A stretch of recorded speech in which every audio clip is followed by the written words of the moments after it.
Okay, welcome back to what is definitely the last part of A Link to the Past. There's something I want to bring up before I start today's Let's Play.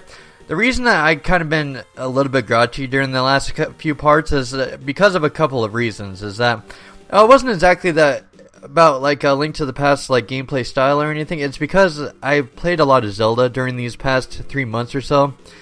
And just forgive me for just saying this, but I'm pretty much just wiped out with Zelda at this moment. So I didn't mean to sound like a grouch so much like during the past few times and things. So I just wanted to clear that up with you guys. Is that no, it wasn't just like me just being a grouch for really no reason or something. It's just that if you play like around like 20 Zelda games for like so much and things, and I'm actually really glad and things that I'm actually getting done here towards the end and things, because my last game that I still had to complete is Oracle of Seasons, and even then I still don't even want to play that game because it's just more Zelda and things, you know?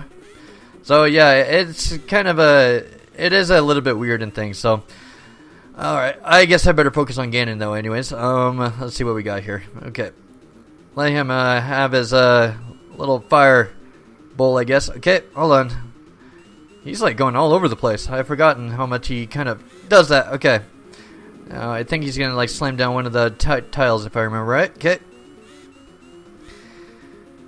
Oh, okay. I can like manage to like throw in like one punch or something before he starts Oh, there we go. Yep, he's slamming it down again. Yeah, he's starting to knock down the tiles and things. Okay. Oh, so far it's not exactly hard or anything. I know there's a point in things I gotta start lighting the room. Okay, enough like starting to swarm in and things. Okay, I got him. You're doing well, lad, but can you break through the secret technique of darkness? On guard. Okay, here we go. Blow out the torches and things. Oh, yep, he's doing the classic NES Legend of Zelda. Oh, okay. Oh, I gotta get my arrows and stuff ready, huh? Okay, oh, hold on. Okay, let's bring out the arrows now. Okay. Come on. Oh, I tried. I swear I tried with the arrows and everything. Like that right there. Like as I was mentioning earlier. Yeah, that's I don't really have any justification for it or anything. But like I just been piled and stuff with like Zelda game after Zelda game and things, so I'm just tired and things. So I'm real like even after doing the randomized stuff and things, you know, like with the NES randomizers, I've just been doing a lot of Let's Plays and things. So, anyways, that's all I'll say about it. But let's see. Oh, now I got to start doing the knockdown and got to keep an eye on my. Okay, I got to be a bit more careful because the problem is that he's kind of. Oh, okay. He kind of like goes to the top of the room and then to the lower part. So I'm trying. Okay, shoot him and then go with the arrow. Okay, so it's going to take a few hits anyways. Okay. Well, thankfully though, he is a little bit predictable though. Okay. Because like he goes to the top and then he goes to the bottom. So, alright, so he's going to head down here somewhere. Boom. Gotcha. Okay, is he down? I think he's finally down. Okay. Oh, that wasn't as hard as I thought. Okay.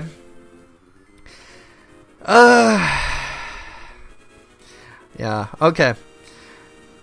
You know, it was funny because I saw a few reviews of Breath of the Wild, and I'm probably guessing you're just dying to know what my impression is about it. Well, I've been like seeing the reviews and things. I haven't bought the game yet. It's like the day before it came out, so I haven't had the chance to play it. But I have to give them credit. Like, they did really good.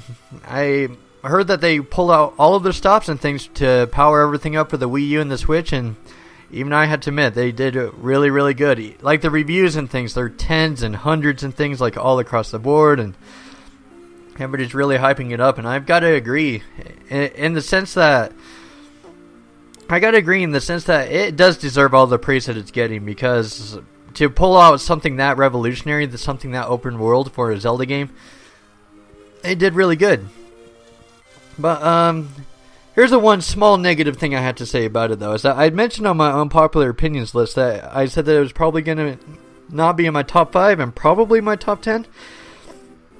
Let me just let me just rephrase that a little bit. Is that well, let me tell you what kind of looks like what it is about the game that kind of pulls it down for me a little bit. Is that well, I like open world games, like, don't get me wrong or anything, but I don't like it when they just get too open world. Is that it kind of reminded me of a lot of a Grand Theft Auto, to be honest. Is that well, I like civilizations in my video games to a certain degree, so that's kind of the reason that I'm not a fan of Wind Waker. And just a teensy bit about Breath of the Wild is that it's just too naturey for my own good. So I kind of like interacting with other humans and like seeing different civilizations, and that's where it's going to come back to the part about the Grand Theft Auto, the video game series. Is that I was reminded why I like the Grand Theft Auto series more than the Legend of Zelda. Is that well, that's because there's civilizations around, and I just happen to like those kind of settings more. But don't get me wrong or anything. Like when what I'm probably guessing is that it's probably going to be around 5th place or something. Like by the time I pick it up and play it. Because, like, I can still see Twilight Princess and Ocarina of Time and a couple of other Zelda games still appealing to me more than Breath of the Wild. But don't get me wrong or anything. I'm really looking forward to it. And I'd probably, just from first impressions from what I've seen of it, from reviews and things, I'd probably give it like a 9 out of 10 or something. But Twilight Princess and that kind of game gives me like a 10 out of 10 and things. So don't get me wrong or anything. It still looks wonderful and things, and I've yet to play it and things, so I can't make the countdown yet until it's done and things. Alright, so, anyways, I talked about Breath of the Wild. I guess I'll talk about that more in the countdown, I guess. Alright, so, A Link to the Past. Let me put everything together. I know I've done the final verdict and things a couple of times before, but now it's time to cement it in stone. I said that I wasn't going to talk about this, but I beat Ganon, like, way too early, like 3 minutes in, so I got time to talk about this. A Link to the Past is a great game, but I still gotta have some time to sort it out myself, because this happens to be one of the last Zelda games I happen to play out of my 20 Zelda games. And so I think part of the reason I got so frustrated with it at some points is because I played too much Zelda during the last 3 months.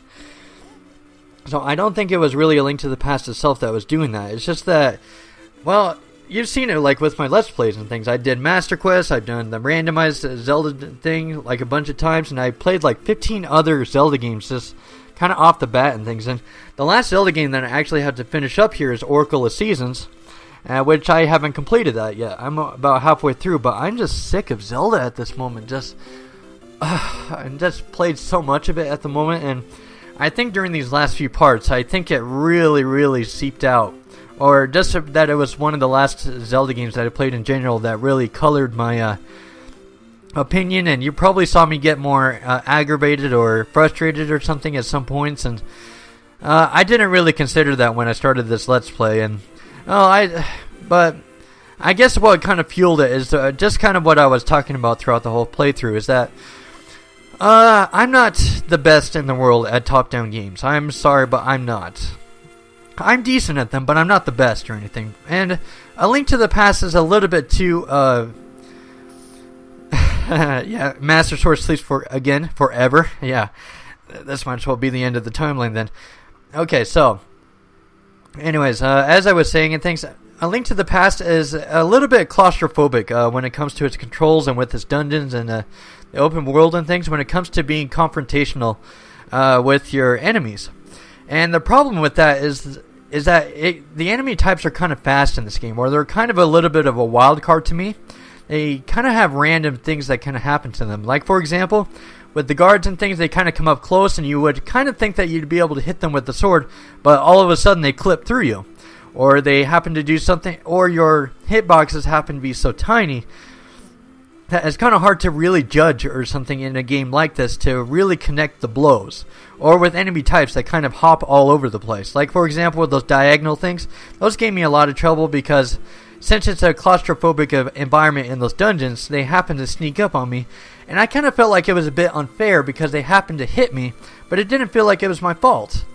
Like, I felt like that it could have been a little bit more fair in that regard or something. With the Oracle games and Link's Awakening, it's kind of with the same style of combat, but the thing I have to give those games praise for is that they're a little bit slower. So it's a little bit easier to digest everything that's kind of going on the screen. And that kind of comes back to me in saying that the top-down games aren't really my cup of tea. Not the best out there or anything. Alright, so I covered the controls and the enemy types, and those are kind of the big things that kind of drag down the game for me. The items, being situational, those don't really affect... Like, that's just me with the Zelda series in general. Is that I don't... Like, I know a lot of Zelda fans, like, can kind of get religious with being how items are supposed to be situational, or they're supposed to be used... Like, they're supposed to be more situational when it comes to Link Between Worlds, or that they're supposed to be used a lot more thoroughly, like in Wind Waker or something, but I don't really give a crap. Like, one of the big things in Zelda I really don't care about is really the items. Maybe that's the reason I haven't done a countdown on it yet.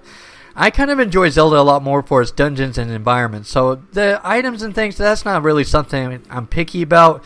And that's not something I'm going to criticize or anything or praise or anything in this. It's just, it's Zelda, it's dungeons, it's environments. I don't look to it for its items half the time. Maybe that's the reason I'm more forgiving of items, like when it comes to Twilight Princess with them being situational, I guess. Alright, the energy bar. Oh, I mean the magic bar. That was another big problem I had with this game. I felt like it could have been complemented a lot more if it happened to give you a lot more magic power, but just like Majora's Mask, which was the other Zelda game where I had a lot of problems with magic at certain points, like for example with the final boss in the Stone Tower Temple, is that you have to get the infinite magic potion upgrade or something in order to fight, I don't know, I can't think of his name at the moment. I think it's Twinmold, that's right. It requires like infinite magic, and well, A Link to the Past doesn't really have anything like that. I kind of wish that it did, but it doesn't. Oh, sweet! I only died like a few times, but anyways, yeah. So I kind of wish that they kind of added a lot more to the magic thing. It's not a big negative, but it's not a big positive either. So it's kind of middle ground for me. Positives, the dungeons were pretty good.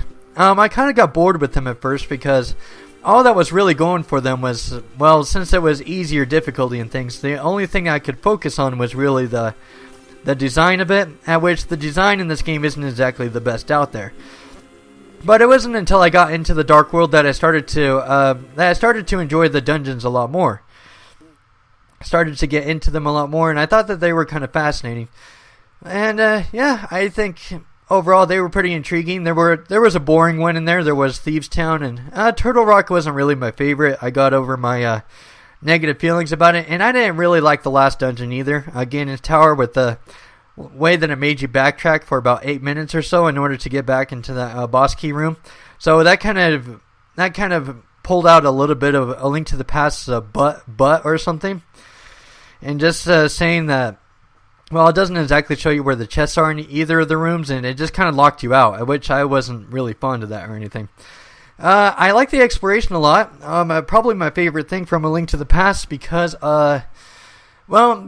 a small game world. And, well, since I kind of like smaller game worlds compared to bigger ones, to be honest. And, well, the big advantage that this game has over with the small game world is that it's easier to find different items, so the sense of progress becomes very real in this game. Is that you come across a small hole or something, and then you get a piece of heart, and well, before you know it, you got a full heart container, and then you find this, you find a bottle, you find this, and so I kind of praise this game a lot more for its exploration part. Is that I kind of like it that it's kind of a smaller world, so that way it gives that that tremendous pacing for it.